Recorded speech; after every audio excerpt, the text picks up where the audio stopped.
Hello and good evening. I'm Melissa Idris, and you're watching The Future is Female. This is the show where we find the extraordinary in every woman. Tonight on the show, I'm going to be speaking to two extraordinary women.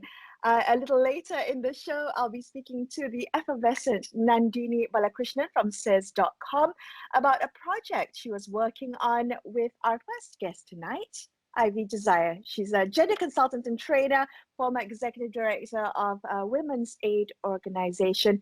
Ivy, so good to have you back on the show. Welcome back. See you. Yes. I wish I could touch you, but yes. Yeah, but that is unfortunately the norm, the new norm now, since we're all kind of working from home and doing virtual interviews. But it's really good to talk to you and good to have you back on the show. Want to touch first on this campaign that you've been working on, the campaign on women's rights.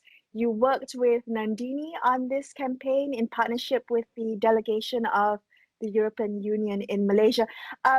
So there were 4 videos, if I understand correctly, 4 videos tackling very difficult issues, I might say.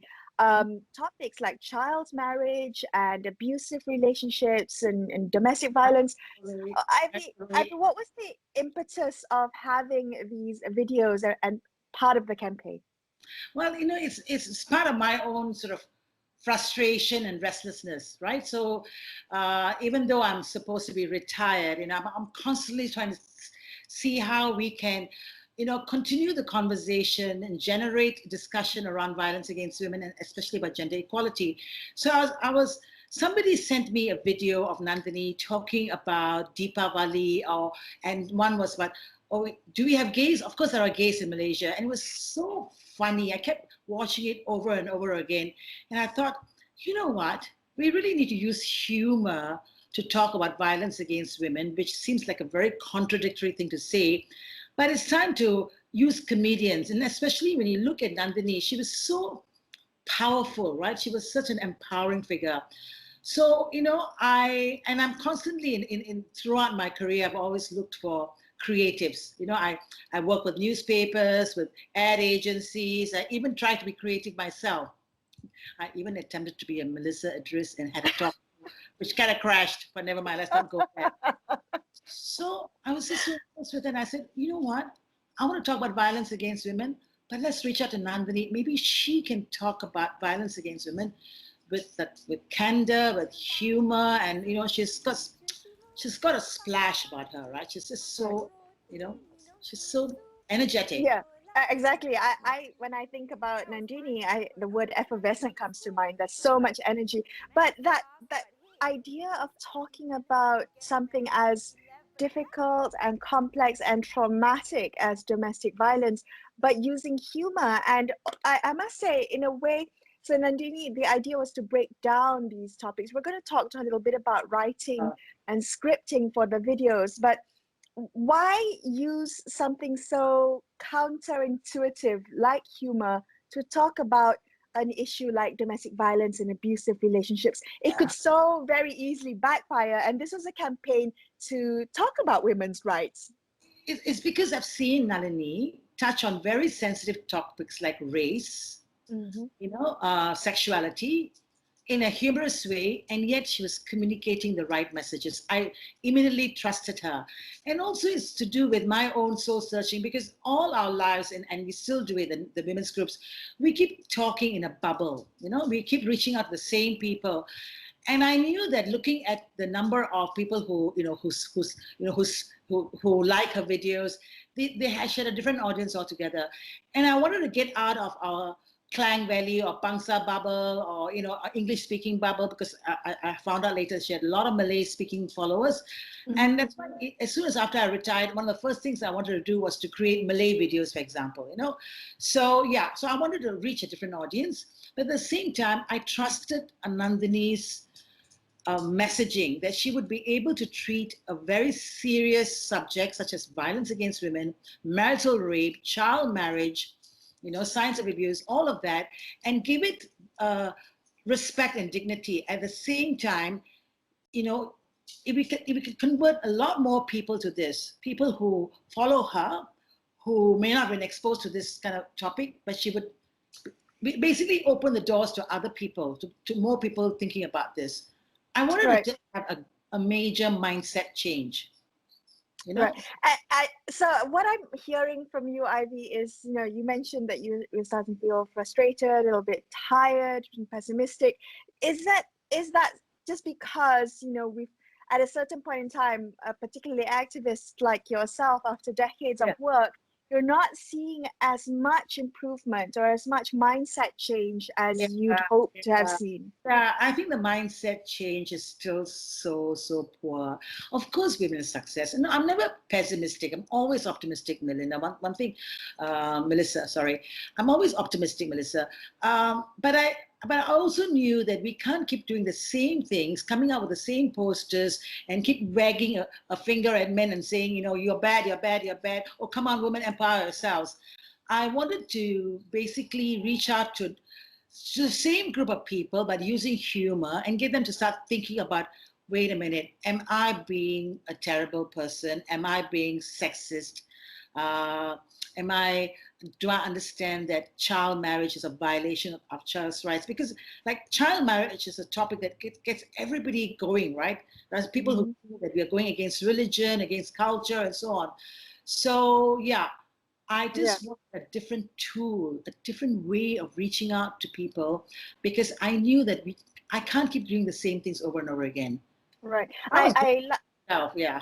So I particularly liked the video on child marriage because Nandini broke down a very complex topic by addressing some long-held prejudices, I think, when it comes to the issue. But I have to admit, Ivy, my favorite video of the entire campaign was the video about Malaysian women we love, the women that should be in our history books. And I thought that was very good. So glad you said that, because that was my, you know, we brainstormed on the different ideas. What I would do is like give her the content, and then she'll take the content and make it her own. She's so brilliant. Even in the child marriage, it was her idea to start with a pantun. I wanted to end the year with hope, with encouragement, and sort of honor the women who have paved the way. You know, initially we were going to talk about sexism and misogyny, but I didn't want to end the year in 2020 with another dark topic. So yeah, so that's why I said, let's do something very different, but honor the women. So thank you for that, because I really thought it was important to honor women who came before me. You know? Well, I appreciated that, because, you know, these are the women that we need to be yelling their voices on from the rooftops. These women need to be household names. We don't really know. And Puan Sri Chong Ingo and Dr. Fatimah Hashim. These are women who have been so instrumental in paving the way for human rights, for women's rights in the country. And I'm glad that you highlighted it. We have a very short memories, right? We forget. So I didn't want to forget. So I'm very happy that at least we have it documented somewhere, you know? Right. All right, Ivy, I'm going to go for a quick break now, but after this, I'll come back and talk a little bit to Nandini about her work as a writer and host of the videos in this campaign. Thank you so much for your time. It was really lovely chatting to you. Thank you. Take care. Bye. All right, folks, we'll be right back with more on The Future is Female, so stay tuned.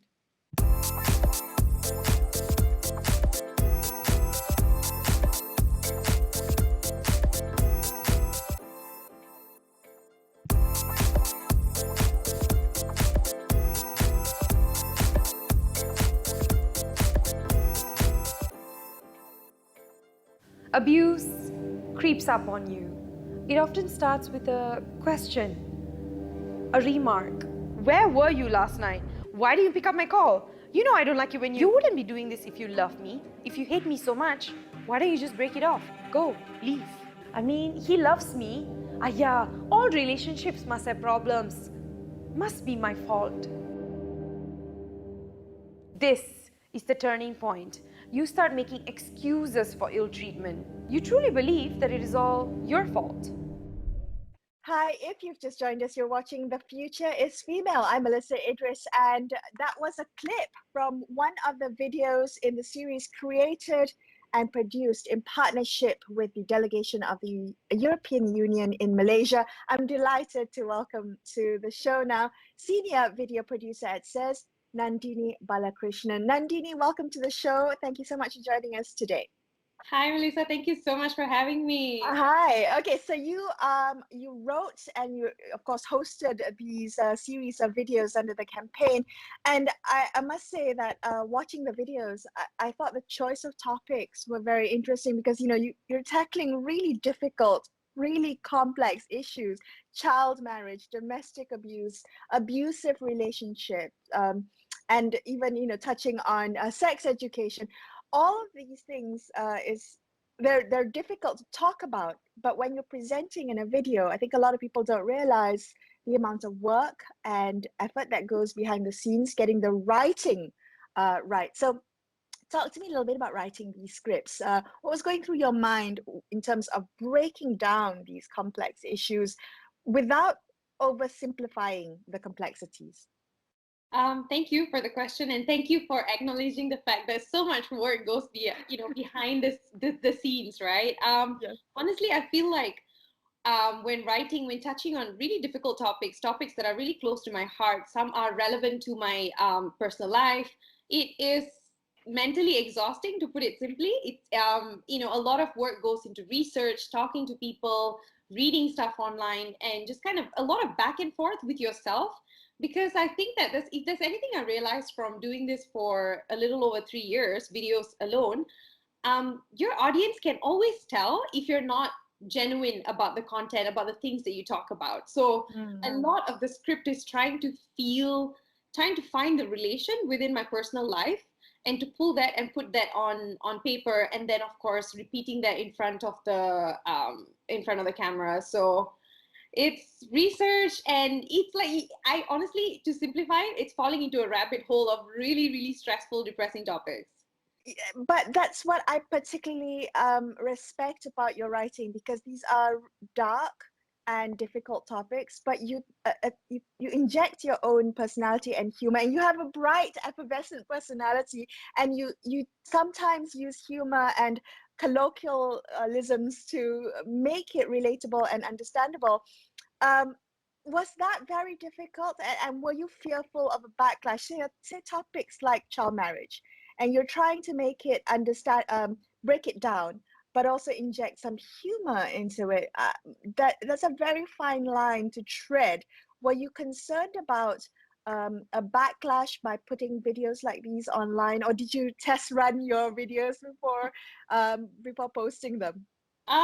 Okay, so of course a lot of conversation goes with, the people I work with, who are incredibly helpful and supportive, and but who are also on my side, right? So often I feel like when creating content like this, you touch on child marriage or sex ed, and anything that's quote unquote sensitive, it's very hard for you to gauge how people will respond to it, because I have been very surprised with people's response, honestly, because I Oh. a lot of very constructive comments, even from people who disagree with it. So I remember, this is not part of this project, but I think I touched on abortion, and I was pleasantly surprised with what a lot of people had to say about it, the pro-life versus pro-choice, movement and everything. So Wow.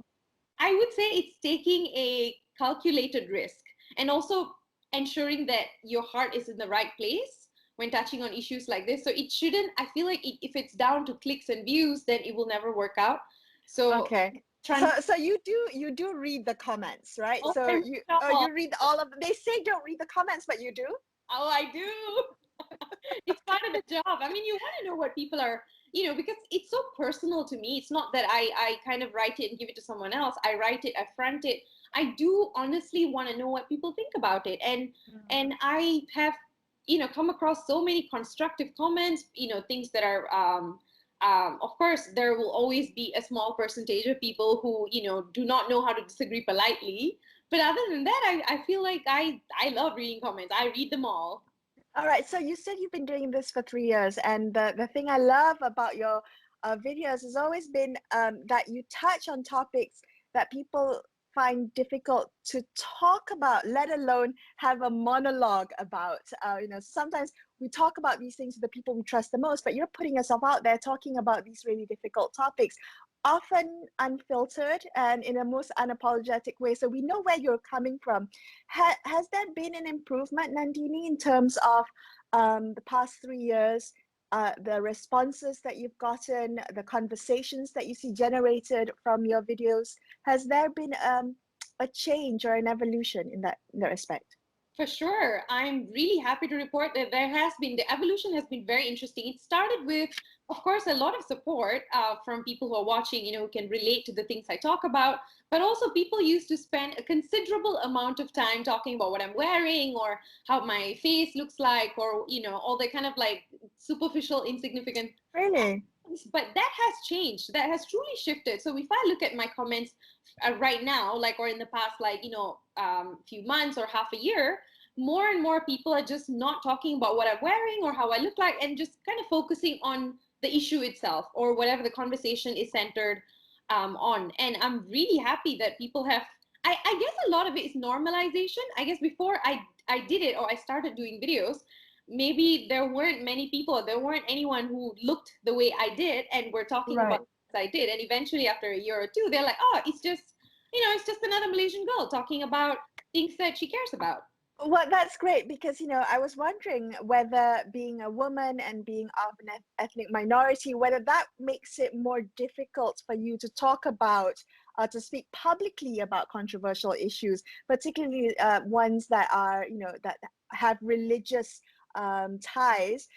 Does that make it more difficult for you, or does it actually give you a different perspective that it adds to your commentary on these issues? I think it's a bit of both. Of course, you can look at some things objectively, but at the same time, I think it's a lot of the work about, when it goes to writing and the tone and the expression and everything is down to respecting other people's beliefs and constantly reassuring your audience that, hey, look, I may disagree with you. I may talk about things that, could possibly trigger you or make you feel uncomfortable. But remember always throughout this conversation that I truly respect your beliefs, and that is not something you can say lightly, and you have to mean it, right? So a lot of it, I would always rehash that a large part of content creation and touching on sensitive issues is really just respecting other people's beliefs and always putting that forward. Yeah. So I've heard you being described as an influencer, social media influencer. Do you take exception to being described that way, or how do you feel about that word?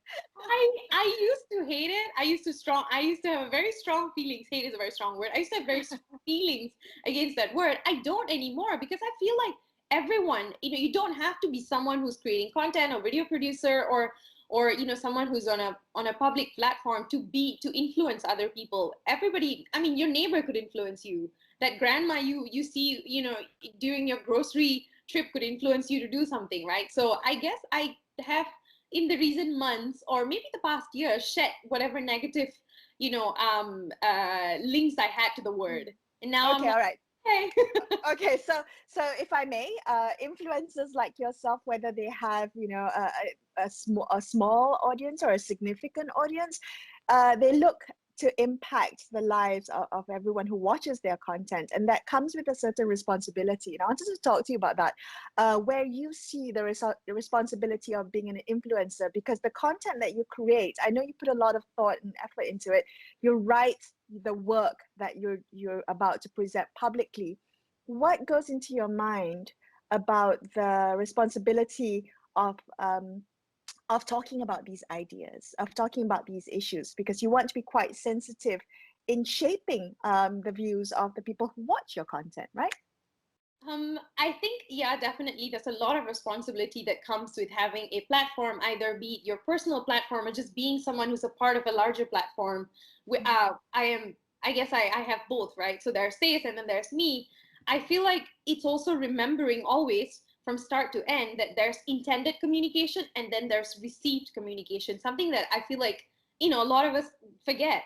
And constantly reminding myself that people may receive the things I say very differently from what I kind of intended, originally. I get that. That's your intention. Sometimes the message that you want to put out there may not necessarily come across to the audience, or they may take it a different way. How do you deal with that? If and we've seen people in kind of social media influencers or people in kind of public platforms having to apologize for something that they are not sure, like messages that come across differently, or how do you, are you worried about that? Every time you put out a video, are you concerned? Because you're putting yourself out there, and that's a certain level of vulnerability, right? Are you concerned about?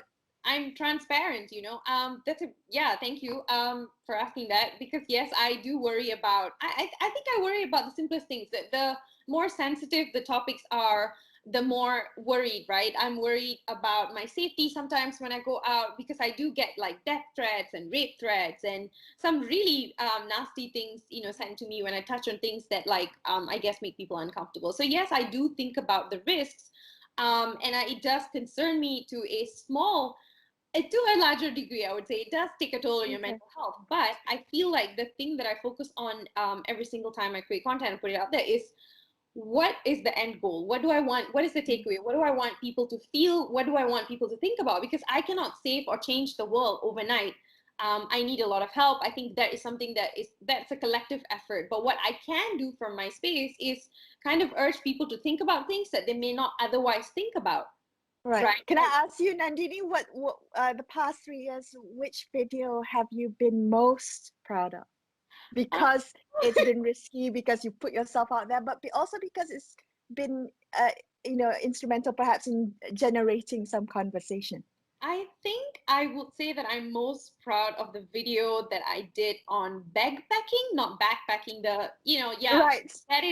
That's right on top there, because that was I'd always been annoyed about, white worshipping, and I had already touched on white worshipping by the time I spoke about backpacking. But when I kind of started talking, when I was writing down the script, a lot of people were like, who cares? No one's going to think about this. Like, Malaysians don't think about backpacking. And I'm like, nope, you're wrong. We're going to talk about this. And I am so proud of that video because it was received so well. I did a little interview with BBC. I remember. That's right. Yeah. And I don't know, it just showed up everywhere, and I still see people talking about it. And I'm so glad that it generated such a large conversation, because it really isn't about me. It's about how we view people and superiority and the works, honestly. Yeah, color biases and white worshipping, and that was you touched that all in your video. Can I come back very quickly in our last couple of minutes to the campaign on women's rights that you were working on with Ivy Josiah and with the delegation of European Union Malaysia? What did you hope was the impact of those 4 videos? I genuinely knew that people wouldn't just miraculously watch my video and go like, oh my god, I'm in a toxic relationship. But I really wanted people to connect the dots. I wanted the videos to be simple enough, clean enough, easy to understand enough, so that people can connect the dots. Because I did receive a lot of DMs, and there were several comments, people saying, hey, I'd always known something was up in my, interaction with someone or with this issue, but watching your video kind of made me feel like, the puzzles fit. So I think what I had really hoped for is for really just people to, one, recognize patterns, especially for the first video on signs of abuse you shouldn't ignore. And as for the rest of it, I wanted people to just plant that thought that, hey, I know things are really rough right now, especially in the middle of a pandemic. A lot of people are struggling, but these issues matter too. They're happening, as we speak. Child marriages are more common than we think. Marital rape is another thing that we never talk about due to a lot of reasons that I don't think we have enough time to cover today. But I wanted to plant these thoughts in people's heads and kind of just leave them wondering and thinking about it. Because I felt like once you plant the seed, and then you can always come back and revisit it and open a larger conversation in policy changes and the works that we all hope for. But I think a lot of it is just planting that seed that, hey, this is wrong. We should talk about this. We should engage in conversations like this because it's good. But yeah, I guess that's.